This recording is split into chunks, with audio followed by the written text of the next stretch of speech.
Woo.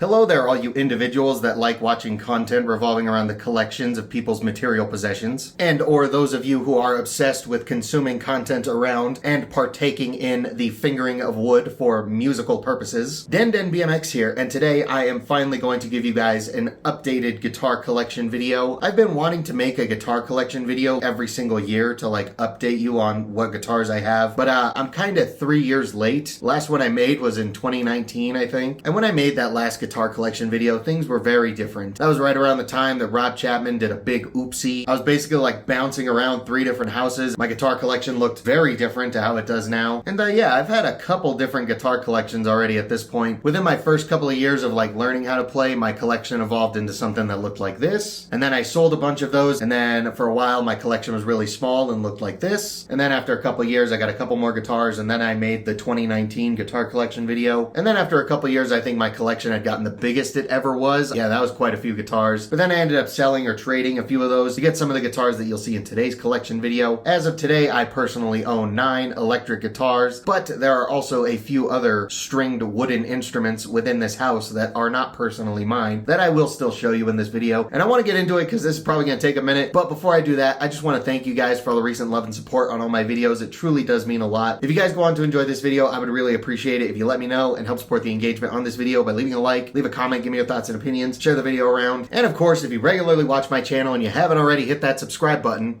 thanks, penis breath. We're on the road to 17,000 subs, so any support towards that endeavor would be greatly appreciated. But I'm done being a tool for now. I think we should get right into this. In a bizarre twist of this guitar collection video, the first guitar we're going to be looking at is a ukulele. It is my roommate's. It is a tenor ukulele by Luna. I don't know like the actual name of it, but it's a pretty quirky little guy.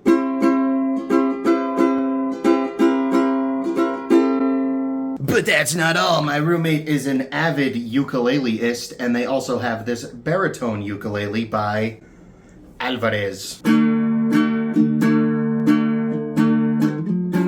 Fuck it.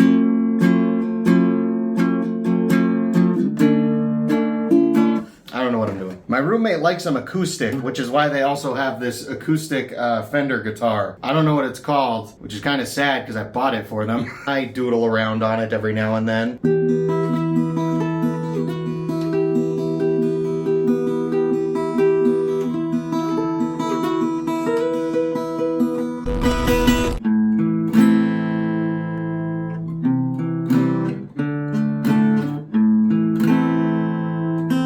Okay, now that we got that borderline sexual side mission done, let's actually get into talking about my guitars. So I've been trying to think of like a fun, quirky way to like order and list off these guitars, but I couldn't really think of anything other than just listing them off in the order that I got them. So we're gonna do that, and we're actually gonna be starting off with a Gibson Les Paul. This is my 2014 120th anniversary Gibson Les Paul Studio. So back in 2014, that first picture I showed you guys was what my collection looked like, and all those guitars weren't that great. I think the Zakk Wylde Bullseye was the only one that was over like $200, and they were also like someone's signature guitar. So eventually I got sick of it, and I was like, I'm gonna sell a bunch of these and get my very first Gibson Les Paul. And that's exactly what I did, and that's how I bought this thing. And this thing turned 9 years old this year. You can really see it. The back of the neck has a big old wear spot where I like playing. There's all kinds of wear on the back of the guitar. I especially like how it looks all beat up in the back, but the front is still relatively clean looking. It's only like 3/4 the thickness of a Les Paul, which I think is kind of cool. Oh yeah, her name is Blair also. Let's see what she sounds like.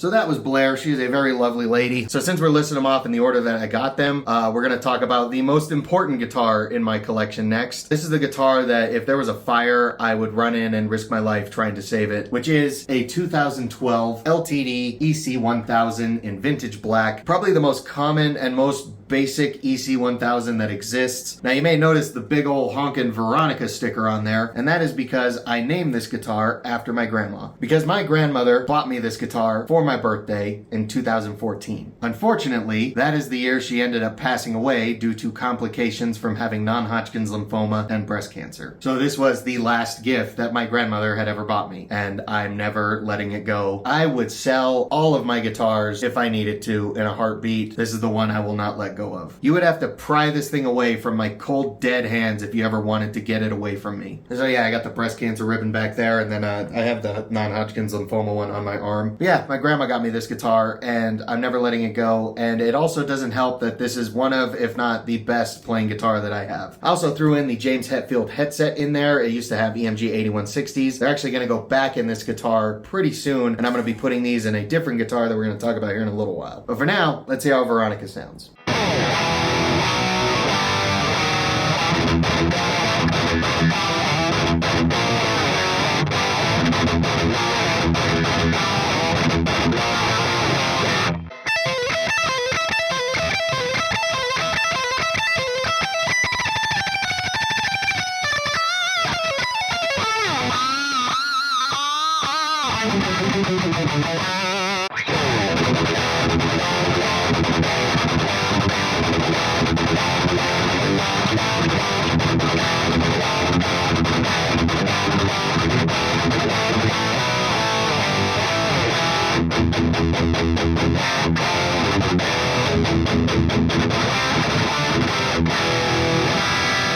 So yeah, that's Veronica. Never letting it go. Now, I don't know if you could tell by the thumbnail. I kind of sort of have a type, and I'm quite the dirty little slut for the single cut. But the next guitar in the collection is not a single cut. It is an Epiphone Prophecy SG. An SG with a blue flame top burst? Are you kidding me, bruv? And then on top of that, when they updated the headstock shape, they started using the full-size diamond inlay, locking Grover tuners, abalone / mother of toilet seat inlays, proprietary Fishman Fluence pickups, brushed silver hardware as well. Oh, I need a bucket just thinking about it. But here's where the twist comes in. This guitar has already kind of been sold. My friend Hunter is very adamant on buying this guitar from me, and I'm gonna let him take it because unfortunately, I thought I would play it a lot, but I really don't play it that much at all. I didn't end up really enjoying how this guitar felt to play, unfortunately. But that's just me personally. This asymmetrical neck is very interesting. It's thinner on the treble side for like soloing and stuff, and then it's thicker on the bass side. But since I'm a thumb over kind of guy, it kind of just feels like a thicker, chunkier neck, which I'm not the biggest fan of. I still really like this guitar, and I had it for like 2 or 3 years already, and I played it, but as of these days, I don't really pick it up that much at all. So I am going to part ways with it, and it's going to go to a home where it is going to be played and loved a lot more. But for now, here's what this one sounds like.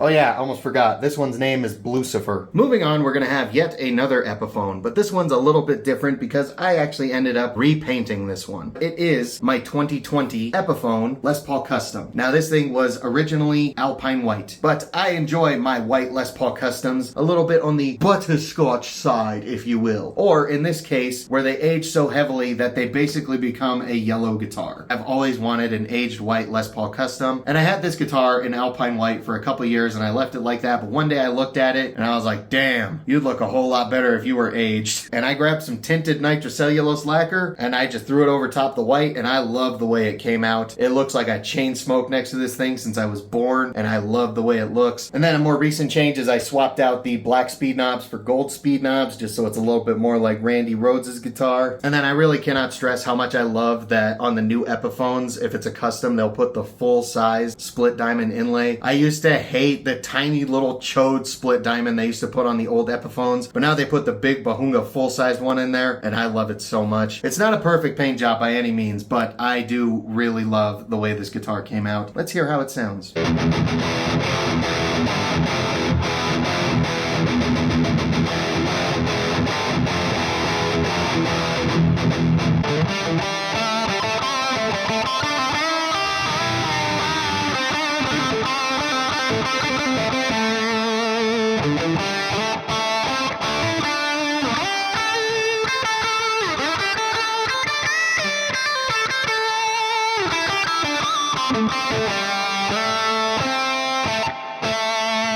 think Randy is a pretty good name for this guitar. And now we're going to talk about the most expensive guitar in my collection, because back in 2021 when we were getting those stimulus checks, I had the chance to get the literal guitar of my dreams, and I sent it. And that guitar of my dreams was a brand new 2020 Gibson Les Paul Standard 60s in Unburst. And I really lucked out with the top that this thing came with. This top has some of the most movement I've ever seen in any guitar. From some angles, it looks like the most mind-blowing flame top, and then from some angles, it looks like a plain top. And I think that's kind of cool. So yeah, I finally was able to get the guitar of my dreams, and I was not disappointed at all. There wasn't a thing wrong with it, except Gibson uses those disgusting short pickup rings on standards. So I threw some of the true historic tall pickup rings on there just to give it that proper burst look. And then very recently, I actually took the pick guard off of it, and I quite like the way it looks. Let's see what this thing sounds like.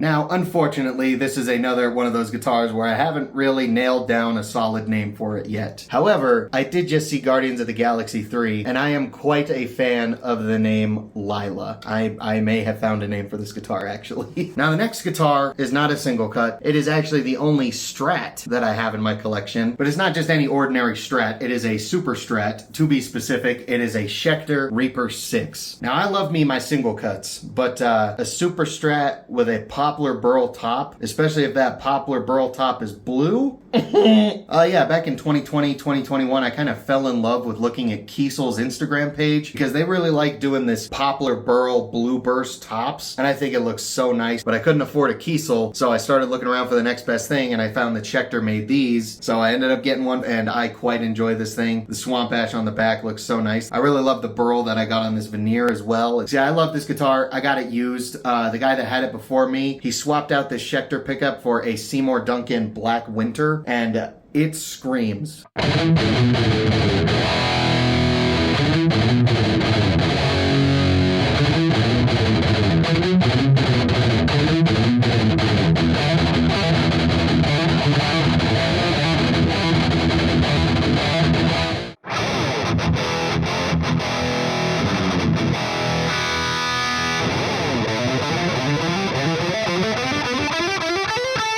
Now, I actually don't have a name for this one. I can't really think of a name, so if anyone's got a name, leave it down there in the comments. Next on the docket is the biggest boy we're gonna have in this video, which is my PRS SE Custom 24 7-string. You see, back in 2021, I saw Korn twice live, and I kind of fell in love with their music, and I wanted to play it. So I needed a 7-string. I went to my local music around. They had this thing sitting there. I played it for about 5 seconds, and then I said, yep, I need this in my life. I sold a couple of Epiphone Les Pauls that I had at the time to my friends, and I used that money to get myself this guitar, and I love this thing. So yeah, this was my first PRS and my first 7-string, and I gotta say, I'm quite the fan of both after getting this guitar. It's probably not gonna be the last PRS that I ever have in my life.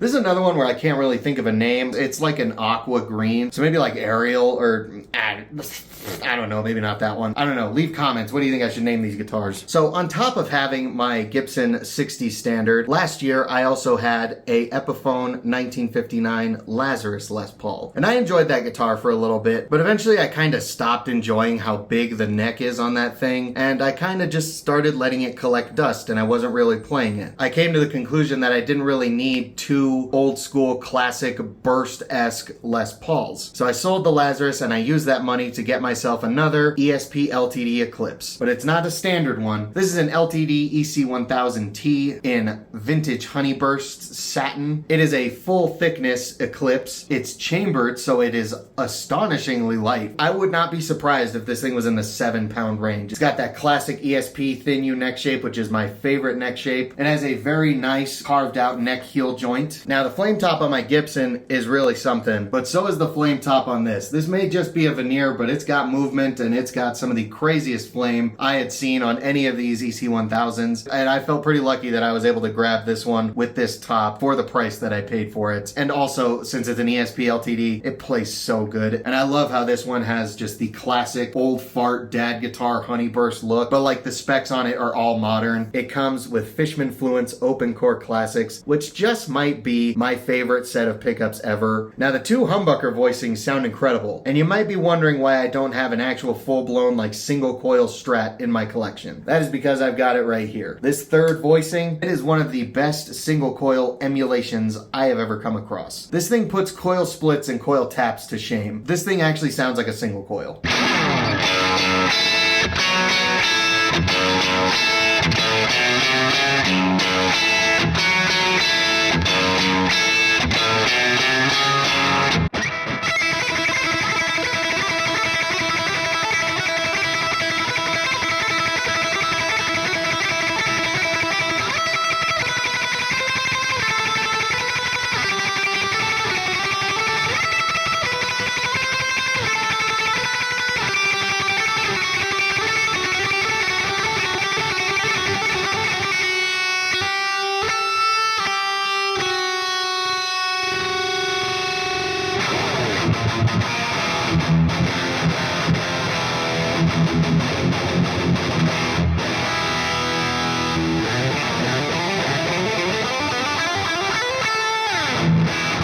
So the guitar that I sold to get this guitar was my Epiphone Lazarus, but the guitar that I sold to get my Lazarus was another Epiphone 1959 Les Paul, but I named that guitar after my dog who had passed away right around that time. Her name was Diora, and I named the guitar after my dog because the finish reminded me of her. Diora was a Border Terrier mix that was kind of like that golden brown color, so I thought it was perfect to name it after Diora. And then when I sold that guitar to get my Lazarus, I kind of just gave the Lazarus the Diora name, and it's the same story with this guitar. So I will continue honoring my best friend by calling this guitar Diora. We're in the home stretch, fellers and fellettes. I hope you guys have had fun on this mystical adventure. I sure have, because this is the final guitar we're going to talk about in today's video. This is the most recent purchase. I'm a rather impatient person, and I had to wait a little over half a year to actually get my hands on this guitar. You see, this guitar was supposed to be a 2022 release, but it didn't actually end up coming out until 2023, but I'm very glad that I finally have it in my possession. The final guitar in my guitar collection video we're going to talk about today is my 2022 ESP LTD EC1000T CTM in vintage gold satin. I told you guys I was a sucker for them aged white Les Paul customs, and LTD released an aged white Les Paul custom-esque Eclipse.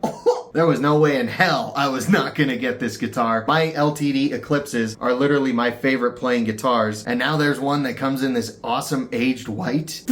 Like I mentioned earlier, I've got that gold EMG headset, and I think I'm gonna throw it in this bad boy here pretty soon. But stock, it also comes with the Fishman Fluence Open Core Classics, so I'm perfectly happy with having these in there right now. I actually quite dig the way it looks with the black open pickups. Again, I love how it's got that classic old fart dad guitar look, but it's just spec to the gills with modern features. The Fishman Fluence open core pickups, a carved out neck heel joint that feels perfect, the perfect ESP thin U neck shape, locking tuners, and this one has big Bahunga stainless steel frets. The EC1000 that my grandma got me is always going to be my most important guitar, but right now I think this is my #1 playing guitar. I rarely don't have this thing in my hands nowadays. I love the way this thing looks, I love the way it feels, I love the way it sounds, I love the way it plays, and I love this guitar so much. Let's hear how it sounds.